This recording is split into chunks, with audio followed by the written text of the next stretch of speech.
दोस्तों पिछले वर्ष यानी आज़ादी के 75वें वर्ष में इंडिया ने 11 और वेटलैंड्स को अपनी रामसर साइट्स में ऐड किया था। इसी के साथ इंडिया में मौजूद टोटल रामसर साइट्स की संख्या 75 हो गई है। दरअसल रामसर साइट उन वेटलैंड एरिया को कहा जाता है जिसे इंटरनेशनली इंपॉर्टेंट रिकॉग्नाइज किया गया हो। ऐसे वेटलैंड साइट्स को 1971 में कंडक्ट किए गए रामसर कन्वेंशन के स्ट्रिक्ट गाइडलाइंस के तहत प्रोटेक्ट किया जाता है। रामसर ईरान में एक जगह का नाम है जहां पर 2 फरवरी 1971 को यूनेस्को ने वेटलैंड साइट को कंजर्व करने के लिए एक इंटरगवर्नमेंटल एनवायरनमेंट ट्रीटी साइन की थी और इसी दिन यानी 2 फरवरी को ही हर साल वर्ल्ड वेटलैंड डे के तौर पे सेलिब्रेट किया जाता है। हालांकि रामसर कन्वेंशन के लिए ट्रीटी 1971 में साइन हुई थी, लेकिन इसे दिसंबर 1975 में इंप्लीमेंट किया गया था। आज के तारीख में दुनिया भर से 170 से भी ज्यादा कंट्रीज रामसर कन्वेंशन के सिग्नेटरीज हैं और लेटेस्ट रिपोर्ट के अनुसार आज वर्ल्ड वाइड 2471 रामसर साइट्स बनाई जा चुकी हैं। साथ ही ये साइट्स 25,61,92,602 हेक्टेयर सरफेस एरिया को कवर करती हैं। इंडिया ने 1 फरवरी 1982 में रामसर कन्वेंशन साइन किया था और ईयर 1982 से लेकर 2013 तक इंडिया में कुल 26 रामसर साइट्स बनाई जा चुकी थी। लेकिन 2014 से 2022 के बीच इंडिया इस कंजर्वेशन एफर्ट्स को इंक्रीज करते हुए 49 और वेटलैंड्स को रामसर साइट्स की लिस्ट में ऐड करता है, जिस कारण आज इंडिया में कुल 75 रामसर साइट्स हो गई हैं, जो देश के 13 लाख हेक्टेयर सरफेस एरिया को कवर करती हैं। वैसे तो इंडिया में कई वेटलैंड्स मौजूद हैं जो 15.26 मिलियन हेक्टेयर्स एरिया यानी कि कंट्री के ज्योग्राफिकल एरिया का 4.63% एरिया को कवर करते हैं, लेकिन सभी को रामसर साइट का डेजिग्नेशन नहीं दिया गया है। दरअसल रामसर साइट के रूप में रिकॉग्नाइज होने के लिए सर्टेन क्राइटेरियाज बनाए गए हैं और जो वेटलैंड्स उन क्राइटेरियाज को फुलफिल करते हैं केवल वही रामसर साइट के तौर पर क्वालिफाई हो पाते हैं।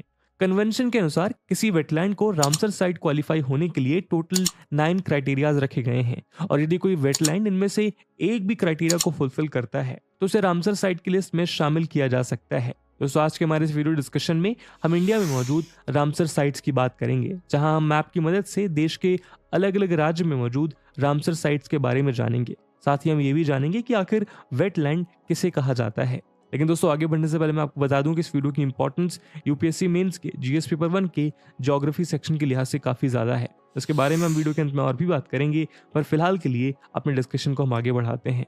दोस्तों आप सब ने स्टडी आईक्यू के फाउंडेशनल बैचेस को बेशुमार प्यार और भरोसा दिया और इसी ट्रस्ट, इसी जीत की तैयारी को कंटिन्यू रखने के लिए अब स्टडी आईक्यू ने प्रण लिया है कि यूपीएससी सीएससी 2024 में आपको अपने कंपटीशन से आगे रखने के लिए और आपके सिलेक्शन को इंश्योर करने के लिए स्टडी आईक्यू अपना life foundation pre plus mains batch लेके आया है 2024 यूपीएससी एग्जाम के लिए।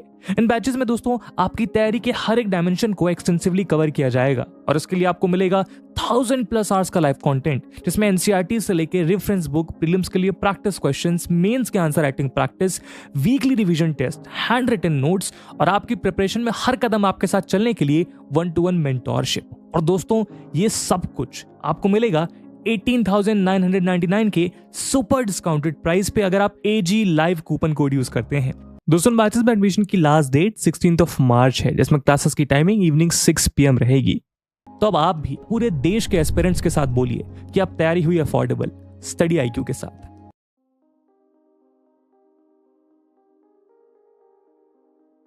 वेटलैंड जमीन के ऐसे हिस्से को कहा जाता है जहां पानी और जमीन आपस में मिलते हैं। ऐसे जमीन साल भर या सीजनल बेसिस पर अपने थोड़े या पूरे हिस्से में पानी से भरी रहती हैं। वेटलैंड के पानी का सोर्स अक्सर ग्राउंड वाटर होता है, लेकिन कभी कभी यह सोर्स कोई नदी या तालाब भी हो सकता है। साथ ही कुछ सिचुएशंस में समुद्र के पानी से भी वेटलैंड क्रिएट हो सकता है, स्पेशली ऐसे कोस्टल एरियाज में जहां स्ट्रॉन्ग टाइड्स आती रहती हों। कुछ समय पहले तक वेटलैंड्स को बंजर जमीन माना जाता था जो केवल मॉस्किटोज या दूसरे कीड़े मकोड़ों का घर होती थी। अक्सर लोग वेटलैंड एरियाज को डंपिंग ग्राउंड की तरह ट्रीट किया करते थे या फिर ऐसे एरियाज में से पानी निकाल और उसे बिल्डिंग कंस्ट्रक्ट करने के लिए इस्तेमाल किया करते थे।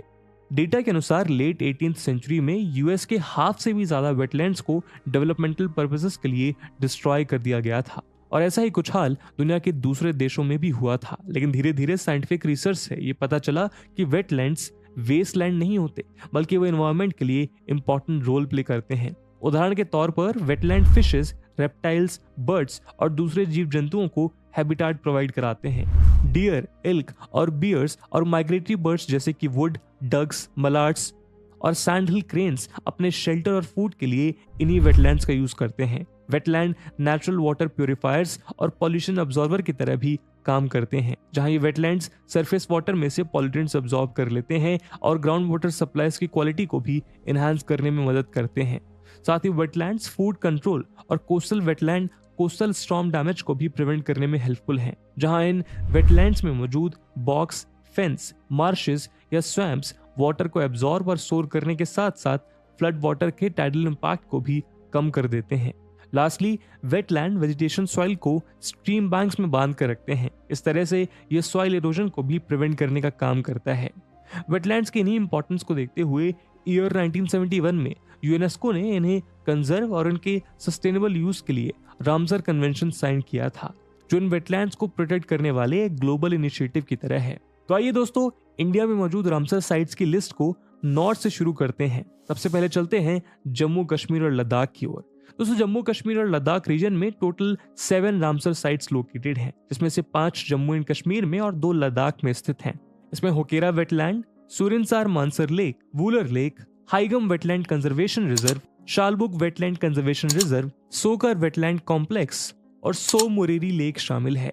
शालबुग और हाइगम वेटलैंड कंजर्वेशन रिजर्व को पिछले वर्ष रामसर साइट की लिस्ट में ऐड किया गया था। ये श्रीनगर के नदन हिस्से में लोकेटेड है। अगर हम सुरिनसर मानसर लेक की बात करें तो ये जम्मू शहर से 62 किलोमीटर दूर लोकेटेड है। इस लेक की ओरिजिन को महाभारत काल से जोड़ के देखा जाता है। ऐसा माना जाता है कि अर्जुन के बेटे बब्रुवाहना ने मानसर की भूमि में एक तीर चलाया था, जिससे सुरिनसर लेक का ओरिजिन हुआ था। इन कारणों से हिंदू धर्म में इस लेक की काफी मान्यता है। वर्तमान में ये कई मंदिरों से घिरा हुआ है और हर साल यहाँ हजारों हिंदू पिलग्रिम्स विजिट करते हैं। इसके अलावा ये लेक कई तरह के स्पीसीज जैसे टॉर्टवाइज, बर्ड्स, स्नेक और फिशेस को सपोर्ट करते हैं। सुरिनसर लेक में फिशेस के बहुत से वैरायटीज पाए जाते हैं, लेकिन रिलीजियस रीजंस के लिए यहाँ फिशिंग प्रोहिबिटेड है। जम्मू कश्मीर में स्थित होकेरो वेटलैंड श्रीनगर के नॉर्थ वेस्ट डायरेक्शन में यहाँ से 10 किलोमीटर दूर लोकेटेड है। होकेरसार वाटरफॉल्स, शोर बर्ड्स और ट्रांस हिमालयन माइग्रेटरी स्पीसीज को विंटर के दौरान शेल्टर प्रोवाइड कराता है। वुलर लेक इंडिया की लार्जेस्ट फ्रेश वाटर लेक है। वुलर लेक में कई वैरायटीज के फिशेस और फ्लोटिंग वेजिटेशन जैसे वाटर चेस्टनट पाए जाते हैं, जिससे स्टेट गवर्नमेंट लार्ज अमाउंट में रेवेन्यू जनरेट करती है। दोस्तों, हिमाचल प्रदेश में कुल 3 रामसर साइट्स लोकेटेड हैं। इनमें से पहली साइट है लाहौल और स्पीति डिस्ट्रिक्ट में स्थित चंद्रताल लेक। उस लेक को रिवर चंद्रा से पानी प्राप्त होता है। 8 नवंबर 2005 को इसे रामसर लिस्ट में शामिल किया गया था। रामसर साइट होने के साथ साथ ये एक फेमस टूरिस्ट स्पॉट है, जहां माइग्रेटरी बर्ड्स जैसे रुडी शेल्डक यहाँ की मुख्य तौर पर साइट की जाती हैं। हिमाचल प्रदेश में मौजूद दूसरी 2 साइट हैं पोंग डैम लेक या महाराणा प्रताप सागर और सिरमौर डिस्ट्रिक्ट में स्थित रेणुका वेटलैंड, जिसे लोग भगवान विष्णु के छठे अवतार परशुराम का जन्म स्थल भी मानते हैं। पोंग डैम लेक को 2002 और रेणुका वेटलैंड को 2005 में रामसर लिस्ट में शामिल किया गया था। तो उत्तराखंड में केवल एक ही रामसर साइट है, जिसका नाम है आसन कंजर्वेशन रिजर्व। देहरादून में लोकेटेड 444 हेक्टेयर में फैला हुआ ये वेटलैंड आसन नदी का एक हिस्सा है। ये रिजर्व 330 बर्ड स्पीसीज को सपोर्ट करता है, जिसमें रेड हेडेड वल्चर और व्हाइट रम्ड वल्चर और बेस पोचर्ड जैसे क्रिटिकली इंडेंजर्ड स्पीसीज भी शामिल हैं। दोस्तों, पंजाब में टोटल 6 रामसर साइट्स मौजूद हैं। इनमें शामिल है पंजाब के नॉर्थ वेस्ट हिस्से में लोकेटेड ब्यास नदी का 185 kilometre long stretch Beas conservation reserve, Tarn Taran Sahib और फिरोजपुर डिस्ट्रिक्ट के बॉर्डर पे लोकेटेड हरीके वेटलैंड, जिसे हरीके पट्टन के नाम से भी जाना जाता है, कपूरथला स्थित कांजली वेटलैंड, मटवान स्थित केशोपुर म्यानी कम्युनिटी रिजर्व, शिवालिक के फुटहिल्स में बसा ननगाल वाइल्ड लाइफ सेंचुरी और चंडीगढ़ डिस्ट्रिक्ट से 45 किलोमीटर दूर लोकेटेड रूपनगर शहर के नजदीक में बनाया गया रोपर वेटलैंड। वैसे तो पंजाब में मौजूद ये सभी साइट्स अपने आप में इंपॉर्टेंट हैं, लेकिन हरीके वेटलैंड अपने आप में इसलिए इंपॉर्टेंट हो जाती है क्योंकि 2 फरवरी 2003 को वर्ल्ड वेटलैंड डे यहीं सेलिब्रेट किया गया था। दोस्तों, हरियाणा में 2 रामसर साइट्स लोकेटेड हैं। Number 1 Bhindawas wild life sanctuary, यह हरियाणा के झाझर डिस्ट्रिक्ट में लोकेटेड है। भिंडावास वाइल्ड लाइफ सेंचुरी को 3 जून 2009 में इंडियन गवर्नमेंट द्वारा बर्ड सेंचुरी के रूप में डिक्लेयर किया गया था। वहीं से रामसर साइट की लिस्ट में 25 मई 2021 में ऐड किया गया था। दूसरी साइट है सुल्तानपुर नेशनल पार्क। ये गुड़गांव झज्जर हाईवे के पास लोकेटेड है। सुल्तानपुर नेशनल पार्क लगभग 142.52 हेक्टेयर्स के एरिया में फैला हुआ है और ये 100 से भी ज्यादा बर्ड स्पीसीज और दूसरे एनिमल स्पीसीज को शेल्टर प्रोवाइड करता है। दोस्तों, हरियाणा की ही तरह राजस्थान में भी 2 रामसर साइट्स लोकेटेड हैं। पहली है केवलादेव नेशनल पार्क, जिसे पहले भरतपुर बर्ड सेंचुरी के नाम से जाना जाता था। इसे वर्ल्ड का मोस्ट इंपॉर्टेंट बर्ड ब्रीडिंग और फीडिंग ग्राउंड के तौर पर रिकॉग्नाइज किया गया है। 10 मार्च 1982 को नेशनल पार्क बना केवलादेव एक वर्ल्ड हेरिटेज साइट भी है। साथ ही केवलादेव रामसर लिस्ट में शामिल की गई पहली 2 इंडियन साइट्स में से भी एक है। दूसरा है जयपुर डिस्ट्रिक्ट में सांभर लेक टाउन स्थित sambar lake. Sambar lake India की लार्जेस्ट इनलैंड सॉल्ट लेक है, जिसे राजस्थान की सॉल्ट लेक के नाम से भी जाना जाता है। यहाँ हर साल हिंदुस्तान सॉल्ट्स लिमिटेड और सांभर सॉल्ट्स लिमिटेड द्वारा लगभग 1,96,000 टन सॉल्ट प्रोड्यूस किया जाता है, जो कि इसे कंट्री का one of the largest salt manufacturing unit बनाता है। इसके अलावा सांभर लेक राजहंस और दूसरे नॉर्थ एशिया से माइग्रेटेड बर्ड्स को शेल्टर भी प्रोवाइड कराती है। दोस्तों, गुजरात में कुल 4 रामसर साइट्स हैं। नंबर 1 नल सरोवर बर्ड सेंचुरी, जो अहमदाबाद के वेस्ट में 64 किलोमीटर की डिस्टेंस पर सिचुएटेड सनंद विलेज में लोकेटेड है। ये गुजरात में लोकेटेड लार्जेस्ट और इंडिया का one of the largest wetland bird sanctuary है। नंबर 2 थोल लेक वाइल्ड लाइफ सेंचुरी। थोल लेक महसाना डिस्ट्रिक्ट के काड़ी विलेज में कंस्ट्रक्ट किया गया एक आर्टिफिशियल लेक है। इसे 1912 में इरिगेशन टैंक की तरह बिल्ड किया गया था। आज के दिन ये 150 से ज्यादा बर्ड स्पीसीज का घर है, जिसमें 60% बर्ड्स वेट बर्ड्स हैं। Number 3 Wadhwana bird sanctuary. ये सेंचुरी स्टॉर्क, टर्न, इबिस और स्पूनबुल जैसी स्पीसीज की बर्ड वॉचिंग साइट है। नंबर 4 जामनगर में सिचुएटेड खिजादिया बर्ड सेंचुरी, जिसे पिछले वर्ष वर्ल्ड वेटलैंड्स के दिन रामसर साइट्स में डिक्लेयर किया गया था।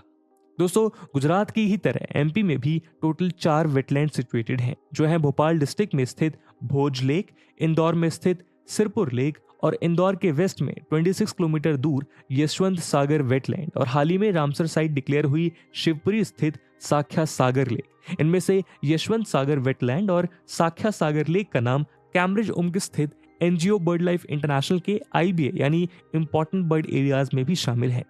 दोस्तों, बात करें महाराष्ट्र की तो यहाँ टोटल 3 रामसर साइट्स हैं, जो है अरेबियन सी के इनलेट शोरलाइन में स्थित थाने क्रीक, नासिक डिस्ट्रिक्ट में स्थित नंदूर मध्यमेश्वर बर्ड सेंचुरी और लोनार में स्थित लोनार लेक। इनमें से सबसे इंपॉर्टेंट है लोनार लेक, जो कि एक नोटिफाइड नेशनल जियो हेरिटेज मॉन्यूमेंट है। ये वर्ल्ड के 4 हाइपर वेलोसिटी इंपैक्ट से क्रिएट हुए क्रेटर्स में से एक है। ऑल्दो पहले इस क्रेटर लेक की एज 44,000 से 58,000 ईयर्स पुरानी एस्टिमेट की गई थी, लेकिन रिसेंट स्टडीज में इसकी एज कुछ 5 लाख से 6 लाख साल पुरानी बताई जा रही है। आज तक इस पे देश विदेश के कई जियोलॉजिस्ट, आर्कियोलॉजिस्ट और एस्ट्रोनॉमर्स स्टडी कंडक्ट कर चुके हैं। 2019 में आईआईटी बॉम्बे द्वारा कंडक्ट किए गए एक स्टडी में ये पाया गया था कि इस लेक के सॉइल के अंदर पाए जाने वाले मिनरल्स मून रॉक्स में पाए जाने वाले मिनरल से सिमिलर हैं। ये लेक 160 बर्ड, 46 रेप्टाइल और 12 मैमल स्पीसीज को होम प्रोवाइड करता है। दोस्तों, गोवा में सिर्फ एक रामसर साइट मौजूद है, जिसका नाम है नंदा लेक। महज 42 स्क्वायर किलोमीटर के एरिया में फैली इस साइट को 8 जून 2022 के दिन रामसर लिस्ट में शामिल किया गया था। दोस्तों, गोवा की ही तरह कर्नाटका में भी सिर्फ एक ही रामसर साइट है। गोवा की नंदा लेक की ही तरह कर्नाटका की रंगनाथिट्टू बर्ड सेंचुरी को पिछले ही साल कर्नाटका के first internationally recognised Ramsar site बनाया गया था। मांड्या डिस्ट्रिक्ट में सिचुएटेड 40 एकड़ में फैला हुआ ये बर्ड सेंचुरी कर्नाटका का one of the largest bird sanctuary है और इसमें कावेरी नदी के किनारे बसे 6 आइलैंड्स यानी स्मॉल आइलैंड्स भी शामिल हैं। दोस्तों, केरला में कुल 3 रामसर साइट्स लोकेटेड हैं। इनमें शामिल हैं कोलाम डिस्ट्रिक्ट में सिचुएटेड अष्टामुड़ी वेटलैंड और सस्थमा कोटा लेक और वेमनाड कोल लेक, जो कि इंडिया की लॉन्गेस्ट लेक है। वेमनाड लेक 96.5 किलोमीटर लॉन्ग है। इसे रामसर साइट की मान्यता साल 2002 में ही मिल गई थी। दोस्तों, केरला के बाद बढ़ते हैं तमिलनाडु की ओर, जो इस इंडियन रामसर साइट लिस्ट में सबसे अधिक लोकेशन को लिए बैठा है।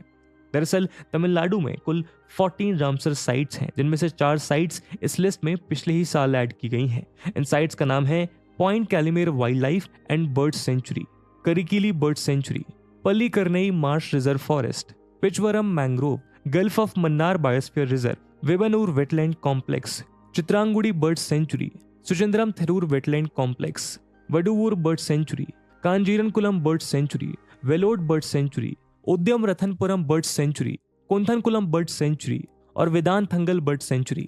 दोस्तों आंध्र प्रदेश में भी एक ही रामसर साइट सिचुएटेड है, इसका नाम है कोलेरू लेक।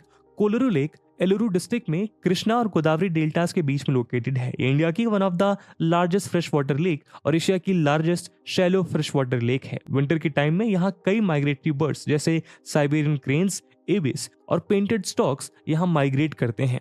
दोस्तों उड़ीसा में टोटल 6 रामसर साइट्स लोकेटेड हैं, जिसमें शामिल हैं Bhitarkanika mangroves, Chilika lake, Satkosia gorge, Tampara lake, Hirakud reservoir और अनसूपा लेक। इनमें से चिलिका लेक सबसे ज्यादा इंपॉर्टेंट है। चिलिका लेक वेम्बनाड लेक के बाद इंडिया की सेकंड लार्जेस्ट लेक है। साथ ही ये इंडिया की लार्जेस्ट कोस्टल लगून और वर्ल्ड की लार्जेस्ट ब्रैकिश वाटर लगून भी है। चिलिका लेक पुरी, कोरधा और गंजम डिस्ट्रिक्ट्स में फैला हुआ है। इसका सरफेस एरिया 900 स्क्वायर किलोमीटर से 1165 स्क्वायर किलोमीटर है। इस लेक में पानी टोटल 52 स्ट्रीम से आता है, जिसमें भार्गवी, दया, मकरा, मालागुनी और लूना रिवर शामिल हैं। चिलिका लेक सैकड़ों बर्ड स्पीसीज, फिशेस और दूसरे वाइल्ड लाइफ स्पीसीज को सपोर्ट करता है। उड़ीसा के 130 से ज्यादा विलेजेस में रह रहे 1.5 लाख से भी ज्यादा फिशरमैन इस लेक पे अपनी लाइवलीहुड के लिए डिपेंड करते हैं। साल 1981 में चिलिका लेक को केवलादेव नेशनल पार्क के साथ इंडिया की पहली 2 रामसर साइट के रूप में डिजिग्नेट किया गया था। दोस्तों वेस्ट बंगाल में ईस्ट कोलकाता वेटलैंड और सुंदरबन वेटलैंड नाम की 2 रामसर साइट्स लोकेटेड हैं। सुंदरबन वेटलैंड वर्ल्ड के लार्जेस्ट मैंग्रोव फॉरेस्ट सुंदरबन में सिचुएटेड है। सुंदरबन फॉरेस्ट का 60% हिस्सा बांग्लादेश और 40% हिस्सा इंडिया में आता है। इस फॉरेस्ट में जीव जंतुओं के 100 से भी ज्यादा स्पीसीज पाए जाते हैं, जिसमें रॉयल बंगाल टाइगर भी शामिल हैं। इंडिया में सुंदरबन कुछ 3483 स्क्वायर किलोमीटर के एरिया में स्प्रेड है, जिसमें इसका हाफ हिस्सा यानी कि 1700 स्क्वायर किलोमीटर का एरिया पानी में सबमर्ज है। इसलिए सुंदरबन वेटलैंड्स इंडिया के लार्जेस्ट प्रोटेक्टेड वेटलैंड है। सुंदरबंस को ईयर 1987 में यूनेस्को ने वर्ल्ड हेरिटेज साइट के रूप में डिक्लेयर किया था और ईयर 2019 में इंडिया ने इसे रामसर साइट की लिस्ट में ऐड किया था। दोस्तों बिहार में सिर्फ एक ही रामसर साइट लोकेटेड है, जिसका नाम है कन्वरताल या कबरताल लेक। बिहार के बेगूसराय डिस्ट्रिक्ट में लोकेटेड ये लेक एशिया की largest fresh water oxbow lake है। ये साइट 5 क्रिटिकली इंडेंजर्ड स्पीसीज का घर है, जिसमें red headed vulture, white rumped vulture और इंडियन वल्चर भी शामिल हैं। दोस्तों तमिलनाडु के बाद उत्तर प्रदेश वो दूसरा स्टेट है जहां सबसे ज्यादा रामसर साइट्स मौजूद हैं। यहाँ टोटल 10 रामसर साइट्स लोकेटेड हैं, जिसमें शामिल है Nawabganj bird sanctuary, Parvati Agra bird sanctuary, Saman bird sanctuary, Samaspur bird sanctuary, Sandi bird sanctuary, Sarsai Nawar Jheel, Sur Sarovar, upper Ganga river, Haiderpur wetland और बखीरा बर्ड सेंचुरी। दोस्तों इंडिया के नॉर्थ ईस्ट रीजन में 4 ऐसे राज्य हैं जहां रामसर साइट्स मौजूद हैं। ये राज्य हैं असम, मणिपुर, त्रिपुरा और मिजोरम। दोस्तों असम में मौजूद रामसर साइट का नाम है दीपोर बील। गुवाहाटी के साउथ वेस्ट डायरेक्शन में कमरूप मेट्रोपॉलिटन डिस्ट्रिक्ट में मौजूद ये साइट एक परमानेंट फ्रेश वाटर लेक है, जो ब्रह्मपुत्र रिवर का फॉर्मल चैनल भी है। साथ ही ये lake critically endangered migratory bird Siberian crane की एनुअल जर्नी का मेजर स्टॉपेज पॉइंट भी है। दोस्तों मणिपुर में लोकेटेड रामसर साइट है लोकतक लेक। ये लेक पाकिस्तान की मंछर लेक के साथ साउथ एशिया की लार्जेस्ट फ्रेश वाटर लेक में से एक है। इसी लेक का एक इंपॉर्टेंट इंटीग्रल पार्ट है केबुल लामजाओ नेशनल पार्क, जो दुनिया का एकमात्र फ्लोटिंग नेशनल पार्क है। ये पार्क इसलिए भी खास है क्योंकि ये इंडेंजर्ड एल्स डियर की सब स्पीसीज संगाई का नेचुरल रेफ्यूजी होम भी है। त्रिपुरा में लोकेटेड रामसर साइट का नाम है रुद्रसागर लेक। त्रिपुरा के मेलाघर में लोकेटेड इस साइट को आने वाले समय में बर्ड लाइफ इंटरनेशनल के पोटेंशियल इंपॉर्टेंट बर्ड एरियाज यानी IBA के रूप में भी देखा जा रहा है। पिछले कुछ वर्षों में इस लेक के इन एंड अराउंड हो रहे पॉल्यूशन के कारण ये लेक काफी सुर्खियों में भी रही है। दोस्तों मिजोरम में जो रामसर साइट लोकेटेड है उसका नाम है पाला वेटलैंड। सहा डिस्ट्रिक्ट में लोकेटेड इस वेटलैंड का एक इंपॉर्टेंट हिस्सा मिजोरम की लार्जेस्ट और बिगेस्ट लेक पाला टिपो या पलक दिल भी है। इस साइट को सांबर डियर और बार्किंग डियर जैसी स्पीसीज के लिए जाना जाता है। तो दोस्तों ये थी इंडिया में मौजूद 75 रामसर साइट्स। यहाँ हम आपकी जानकारी के लिए बता दें कि झारखंड, छत्तीसगढ़, तेलंगाना, सिक्किम, अरुणाचल प्रदेश, नागालैंड और मेघालय इंडिया के वो स्टेट्स हैं जहां अब तक कोई भी रामसर वेटलैंड साइट्स मौजूद नहीं है। इसी के साथ अपने वीडियो को हम यहीं विराम देते हैं।